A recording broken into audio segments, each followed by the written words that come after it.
সময়, অর্থ এবং মানসিক চাপে বহুবিধ চ্যালেঞ্জ সৃষ্টি করে।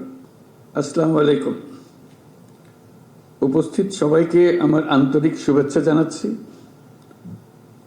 আজকে এখানে উপস্থিত হতে পেরে আমি অত্যন্ত আনন্দিত।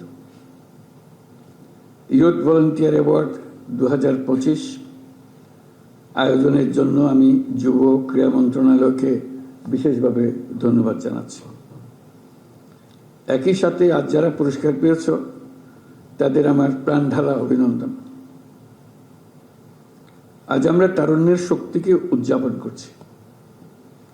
এটি আমাদের জাতির চালিকা শক্তি। আমি দৃঢ়ভাবে বিশ্বাস করি, যখন একটি দেশের যুব সমাজ সক্রিয় থাকে, উদ্যমী এবং উদ্ভাবনী শক্তিতে বলীয়ান হয়, তখন কোনো প্রতিবন্ধকতাই তাদের অগ্রযাত্রাকে থামিয়ে রাখতে পারে না। আমাদের তরুণদের উদ্ভাবনী শক্তি আজ কেবল শিক্ষাক্ষেত্রেই সীমাবদ্ধ নেই। তরুণরা স্বাস্থ্যসেবা, পরিবেশ সুরক্ষা, দারিদ্র্য বিমোচন এবং সামাজিক ন্যায় বিচার প্রতিষ্ঠায়ও অগ্রণী ভূমিকা পালন করছে। এই তরুণরাই 24-এর গণঅভ্যুত্থানের নেতৃত্ব দিয়েছে। তরুণরাই যুগে যুগে এই দেশের ইতিহাস রচনা করেছে। আমাদের চলার পথে প্রতিনিয়ত নতুন নতুন চ্যালেঞ্জ আসবে। কখনো তা জনস্বাস্থ্যের সংকট, কখনো শিক্ষার অপর্যাপ্ত সুযোগ, আর কখনো পরিবেশগত বিপর্যয়। কিন্তু চ্যালেঞ্জগুলো নিয়ে হতাশ না হয়ে বরং এগুলোকে আমাদের নিজস্ব শক্তি দিয়ে ঐক্যবদ্ধভাবে মোকাবেলা করতে হবে। আশা করি এই কাজেও আমাদের তরুণরা নেতৃত্ব দেবে। স্বেচ্ছাসেবা কেবল আত্মমানবতার কল্যাণেই সীমাবদ্ধ নয়।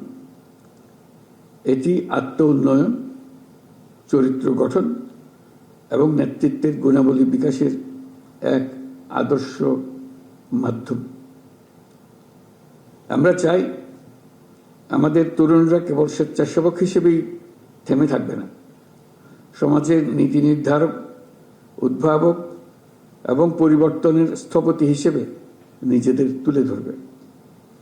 এটি তখনই সম্ভব হবে যখন তারা আত্মবিশ্বাসের সাথে নিজেদের গড়ে তুলতে পারবে, প্রয়োজনীয় দক্ষতা অর্জন করবে, নেতৃত্বের গুণাবলী বিকাশে মনোযোগী হবে।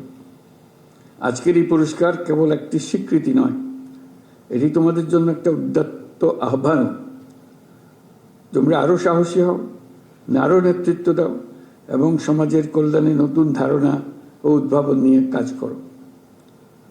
সমাজের প্রতিটি ক্ষেত্রে তোমাদের সক্রিয় অংশগ্রহণ অনেক ইতিবাচক পরিবর্তন আনতে পারে। স্বাস্থ্য খাতে তোমাদের একটি ক্ষুদ্র উদ্যোগ হাজারো শিশুকে রোগমুক্ত রাখতে পারে। শিক্ষাক্ষেত্রে তোমাদের সামান্য প্রচেষ্টা দেশের শিক্ষার মানকে বহুদূর এগিয়ে নিয়ে যেতে পারে। পরিবেশ রক্ষায় তোমাদের সম্মিলিত প্রয়াস আমাদের ভবিষ্যৎ প্রজন্মের জন্য একটি নিরাপদ ও সবুজ পৃথিবী নিশ্চিত করতে পারে। মনে রাখবে, তোমাদের প্রতিটি ছোট ছোট প্রচেষ্টাই দেশের জন্য মস্ত বড় অর্জনের পথ তৈরি করবে। আমি জানি, স্বেচ্ছাসেবা বা যে কোনো মহৎ উদ্যোগের পথ মসৃণ নয়। সময়, অর্থ এবং মানসিক চাপে বহুবিধ চ্যালেঞ্জ সৃষ্টি করে। এর মধ্যে দিয়েই আমাদের ধৈর্য, সহনশীলতা ও নেতৃত্বের মতো মহৎ গুণাবলী অর্জন করে নিতে হবে। আমি যুব সমাজের প্রত্যেক সদস্যকে আহ্বান জানাই, তোমাদের মেধা, শক্তি ও সৃজনশীলতা দিয়ে সমাজের এবং দেশের উন্নয়নে ভূমিকা রাখো। তোমাদের সাফল্য কেবল ব্যক্তিগত অর্জনে সীমাবদ্ধ না রেখে অন্যদের জন্য অনুকরণীয় দৃষ্টান্ত করো। আমি বিশ্বাস করি, তরুণরা সক্রিয় থাকলে দেশের কোনো সমস্যায় আর অমীমাংসিত থাকতে পারে না।